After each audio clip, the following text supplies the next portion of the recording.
ce jour dédié pour l'élévation de l'âme de Sima Ben Esther de Konebacha de mémoire bénie. Donc, on va parler un peu de notre rubrique Joël de Parashat, notre Parashat Nassau. On a là-bas, dans le chapitre 5, verset 10, le verset suivant.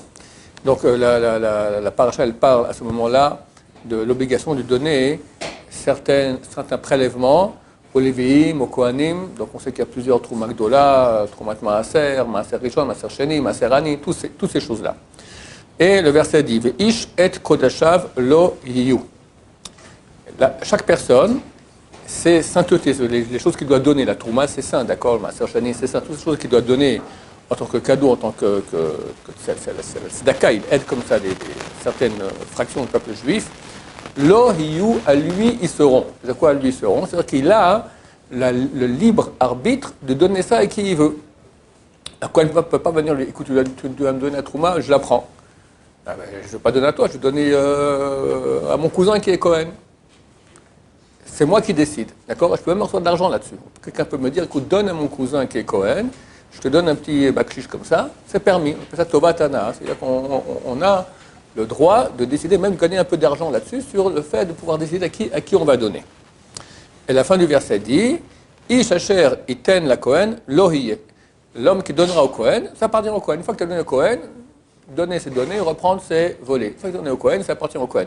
Ça, c'est le sens simple. Rashi nous amène un drash, c'est-à-dire une explication, il dit qu'il y a beaucoup de drashot, beaucoup d'expressions allégoriques, il dit comme ça. Ve'ish et kodashav, la personne qui garde pour elle les kodashim, les choses qu'il doit donner. Les prélèvements, pas dire aujourd'hui, il y a les prélèvements, mais surtout c'est donner le maaser, 10% de ses, il parle ici, le Rashi, de 10% de sa récolte ou de ce qu'il a gagné. Lo hiyu, c'est ce qu'il aura. C'est-à-dire, il a gagné, il donnait, je sais pas moi, il gagnait 1000 euros par mois, et il ne donnait pas les 100 euros qu'il aurait dû donner en tzedaka. Au bout d'un moment, sa baisse, elle arrive à 100 euros. Sa paye arrive à 100 euros. Son champ ne fait plus que 100 euros. Son champ faisait 1000 euros. Tu n'as pas donné les 100 euros que tu devais donner. Lohiyu, à toi, ça sera. Les 10 que tu as donnés, c'est ça, ce sera ce que tu auras, et pas plus. La suite du verset, Ishacher iten la Kohen, et celui qui donnera au Kohen, Lohi, alors lui, il aura beaucoup d'argent. En deux mots, une combine pour avoir beaucoup d'argent. Comme on dit les sages d'Israël, Aser Kedesh, c'est marqué Aser te Aser. C'est marqué, très souvent la Torah, pour dire une chose, elle répète deux fois, d'accord? Aser, te Aser. La dîme, tu donneras, d'accord? Tu donnes la dîme, donne la dîme, tu dîmeras, littéralement, d'accord? C'est comme le terme motumat. Exactement, motumat, etc. Ça arrive très très souvent. Alors les sages d'Israël ont dit, Aser, donne le maaser, la dîme, vetit asher, parce que le mot aser, qui signifie la dîme, et asher, qui signifie la richesse, ce sont les mêmes lettres exactement. Simplement, au lieu de dire aser, on dit asher, avec un shin, d'accord? Le sin devient shin, c'est un point qui change de place.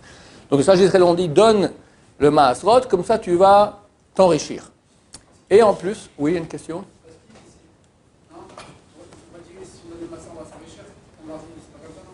C'est Rashi qui le dit ici. Je te lis le Rashi. À la fin du verset, c'est marqué, Rashi dit, Ish asher iten la Kohen, l'homme qui donnera au Kohen, matanot aruyot lo, les dons qu'il doit lui donner, lo hiye mamon arbe, il aura beaucoup d'argent.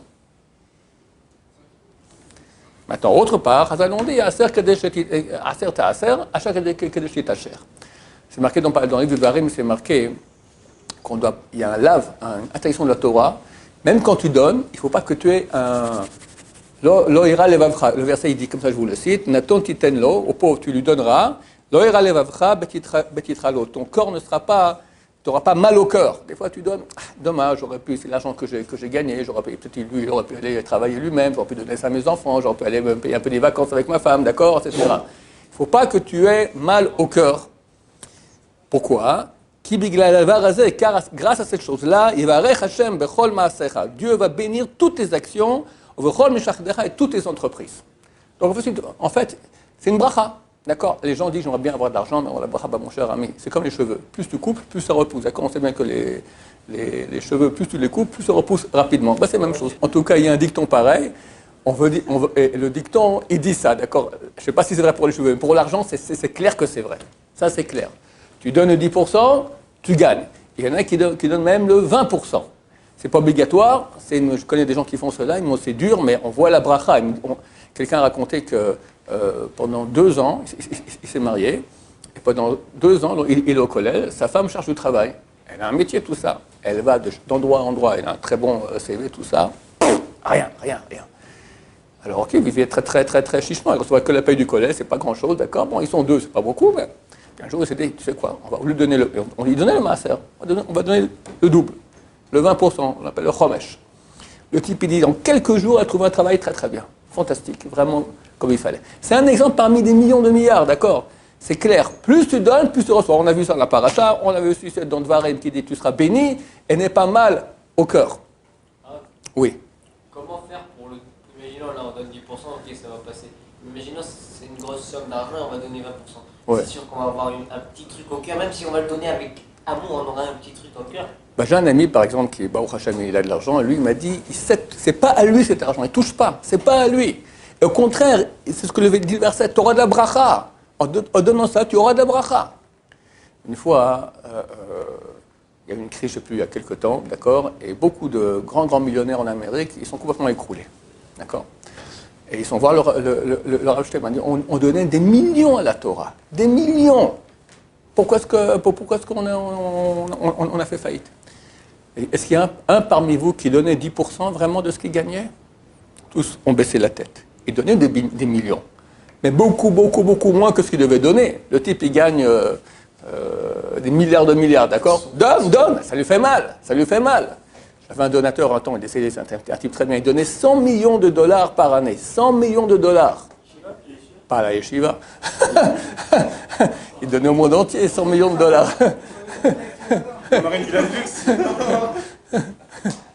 T'aurais des meubles en or. D'accord, il donnait au monde entier, énormément. Eh bien, quelqu'un m'a dit, c'est pas certain qu'il donnait 10% de ce qu'il gagnait. Tu comprends? Il m'a dit, je donne 100 millions de dollars. Il avait un mérite énorme. Je l'ai vu une fois, je suis allé à l'hôtel, d'accord.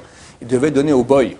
Il regardait comme ça, j'ai vu sa tête cramoisie. Il devait donner 2-3 shekels au boy qui amenait des valises comme ça. Il était connu, il était extrêmement avare, mais il donnait des fortunes, d'accord. Et Baruch Hashem, il avait la bracha. Donc quelqu'un qui donne des millions, il croit que c'est assez. Ils sont là, le Rav Shlomo, il leur a dit non. Qu'est-ce que tu veux? La bracha, elle est au moins le 10%. Tu donnes 20%, on va dire, mais quelqu'un qui a gagné 1 milliard, il donne maintenant 200 millions de dollars. C'est courageux, hein? Le Rav Shlomo, il a dit, si tous les riches donnaient 10%, si tous les juifs donnaient 10% de ce qu'ils gagnaient, il n'y aurait aucun pauvre dans le peuple d'Israël. Les gens ne donnent pas. Et c'est dommage parce qu'ils ratent énormément. Tu vois que Dieu te dit, n'est pas mal au cœur, tu vas gagner, tu es en train de gagner, je te donne. Le Zohar HaKadosh, il dit que lorsque Dieu veut faire un cadeau à quelqu'un, il lui envoie un pauvre. T'es pas la porte, peu d'argent, il me casse les pieds, d'accord? C'est un cadeau qu'on t'envoie. Un cadeau qu'on t'envoie. Je crois qu'on ne soit pas personnel, juste maintenant j'y pense, je ne comptais pas en parler. Une fois, j'étais avec mes parents, à Pessah, à Tibériade. Et après la prière, à la fin de Pessah, le rabbin il dit, écoutez, voilà, il y a une fille Thomas, comment on appelle, orpheline, voilà, elle doit se marier, etc. Est-ce que vous êtes prêt à donner? Il a demandé tout le public. Ok, alors moi aussi j'ai dit, je donne aussi une somme d'argent. D'accord, je ne connais pas qui quoi comme ça. Sur la route, à un moment je roule à 120 km à l'heure, d'accord, je tourne à gauche, c'est la route qui on fait ou à droite ou à gauche en pleine nuit. C'est un type qui me dépasse comme ça, il commence à faire des tours, moi aussi, Baruch Hashem, il n'y a rien eu. Pour moi, c'est évident. J'ai frôlé la mort sans shekels, c'est marqué, la tzedaka sauve de la mort. T'as donné, t'as été sauvé. Maintenant, vous croyez que parce que j'ai donné, j'ai été sauvé? Dieu m'a envoyé l'occasion de donner, parce qu'il a vu que j'avais un risque de mourir. Il m'a donné maintenant, tiens, voilà, je vais te sauver. J'ai donné. Alors, j'ai perdu ou j'ai gagné avec 100 euros, avec 100 shekels? Gagné énormément. Que c'est histoire avec Baba Meir, il est archi connu. Baba Meir, le fils de Baba Saleh. Il est en voiture, et devant lui, il y a un semi-trailer de Coca-Cola.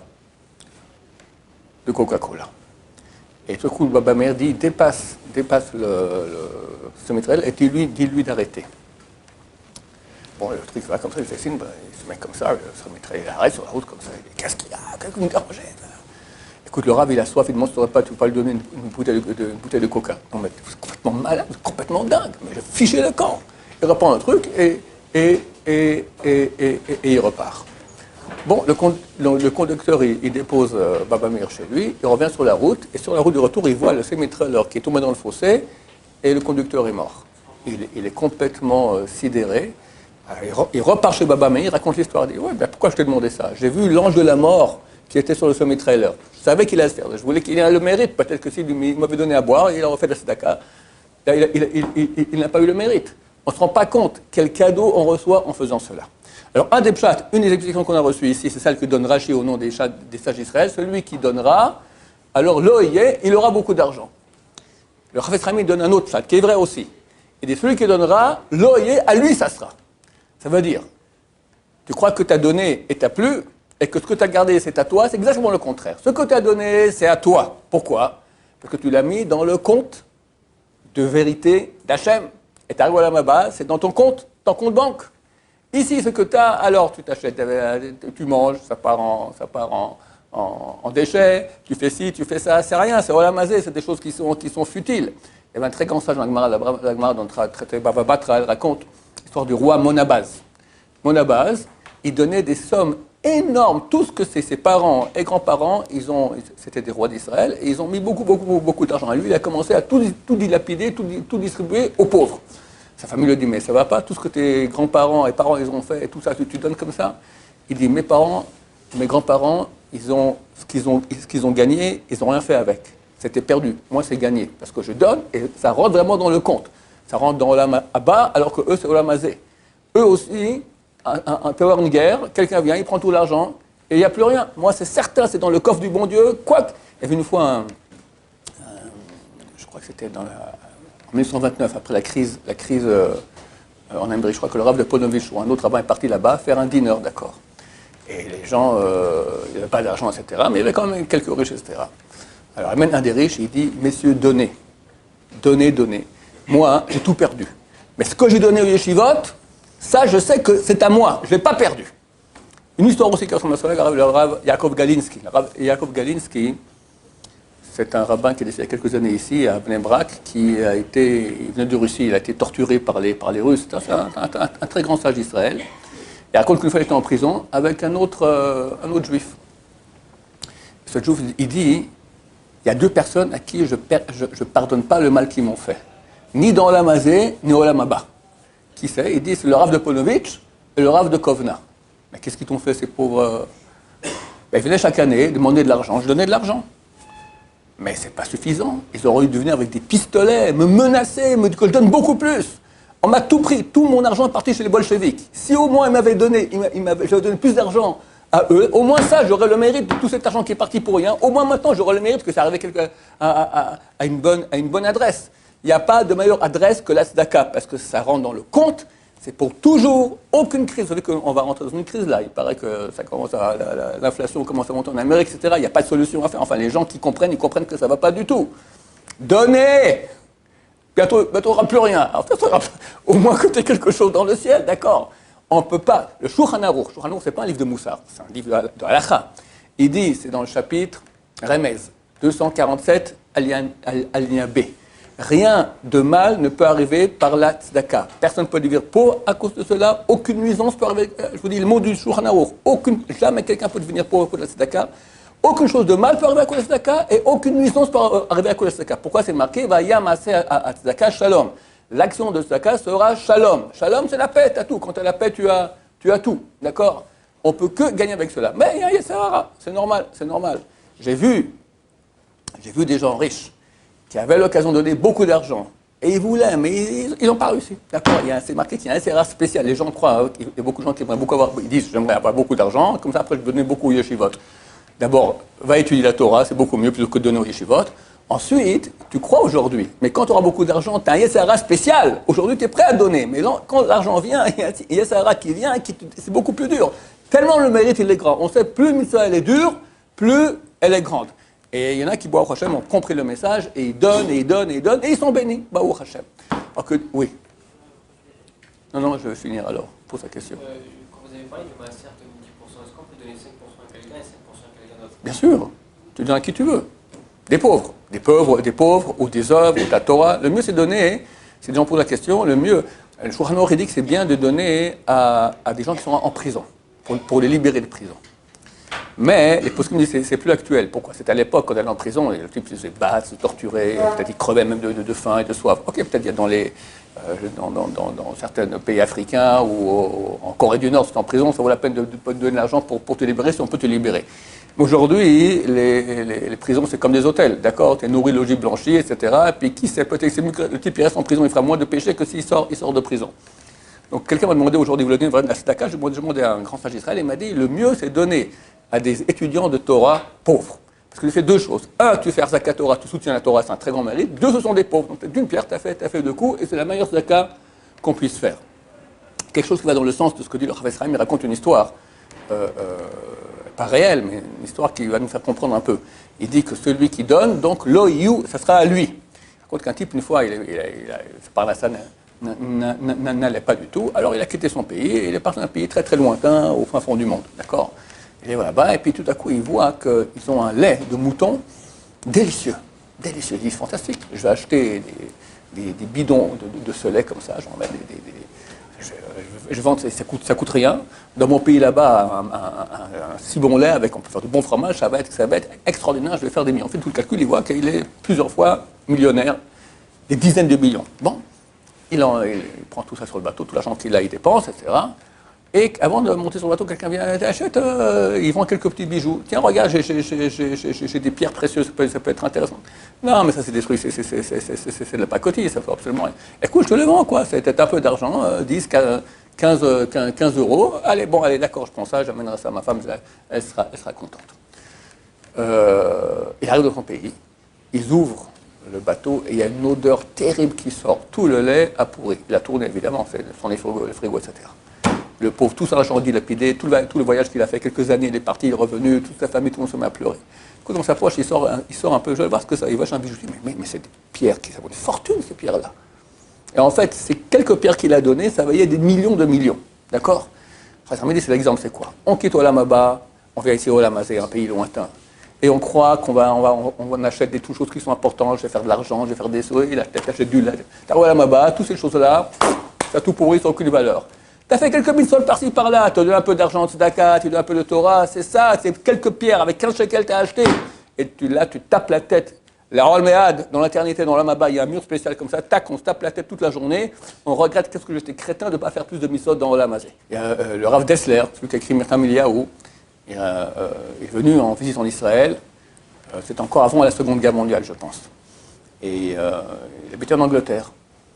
Il vient à Jérusalem, tout ça, et puis il écrit une lettre à ses élèves. Il dit, j'ai vu une coutume extraordinaire. Il y a quelqu'un ici, et beaucoup de riches font cela, et il est riche, et quand il marie un de ses enfants, alors si c'est un garçon, il va au Bet Yitomim Diskin, je ne sais pas si vous connaissez, à l'entrée de la ville.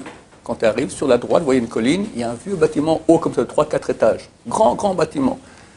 Ça s'appelle Bet Yitomim Diskin, c'était un orphelinat. À l'égide du Rav Diskin de l'époque, le Rabbi Shmuel Diskin, qui est un des grands de Torah. Il va là-bas, il cherche 10 orphelins qui sont vraiment dans la pauvreté et leur achète 10 costumes. Et si c'est une fille qui marie, il y avait un autre orphelinat pour filles, Blumenthal, il va là-bas, il trouve 10 filles qui n'ont vraiment rien du tout, et leur achète 10 robes de filles parce qu'il marie. C'est fantastique. Non seulement, quelqu'un il marie, ça coûte beaucoup d'argent, mais il ne pense pas qu'à ses enfants, aussi aux autres. C'est une très très belle coutume. Il raconte qu'il a été voir les orphelins, voir quels costumes on leur a achetés.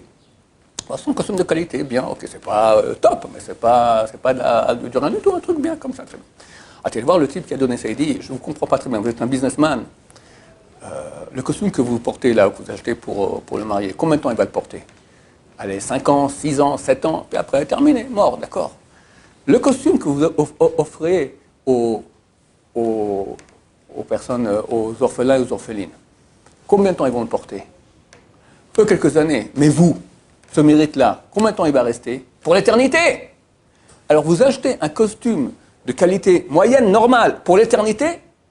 Le costume que vous achetez ici, je comprends. Mais quand vous achetez à eux, il faut acheter le top, le Hugo Boss, je ne sais pas, moi je ne connais pas les marques, d'accord, le top du top des costumes, parce que ça, tu achètes un costume qui va rester pour l'éternité. Il faut faire une bonne qualité. Tout à fait vrai. Il faut faire le switch dans la tête comme ça. Qu'est-ce qui est l'accessoire Olam Hazé, qu'est-ce qui est l'essentiel Olam Haba. Et les gens, parce qu'ils vivent ici, ils ont l'impression que ça c'est le vrai, Et Olam Haba, bon, on verra là-bas. C'est tout le contraire, mon cher ami. La vie, elle passe très très vite. Alors, Bezrat Hashem, on va investir pour Olam Haba, et en plus, ça amène la bracha dans Olam Hazé. Si c'est qu'Olam Haba, puis tu souffres ici, je comprends. Mais en plus, c'est marré, tu auras la bracha, tu auras la bénédiction, tu auras encore plus pour aussi Olam Hazé. Tu gagnes les deux, alors qu'est-ce que tu as à perdre? Bezrat Hashem, on va faire beaucoup de tzedaka, Bezrat Hashem. Et en plus, c'est marqué que c'est une des mitzvot qui rapproche le plus la Géoula, qui protège de la mort, qui protège des souffrances. Bezrat Hashem, Dieu amènera le Mashiach Berachamim, Gdolim, Amen, va Amen.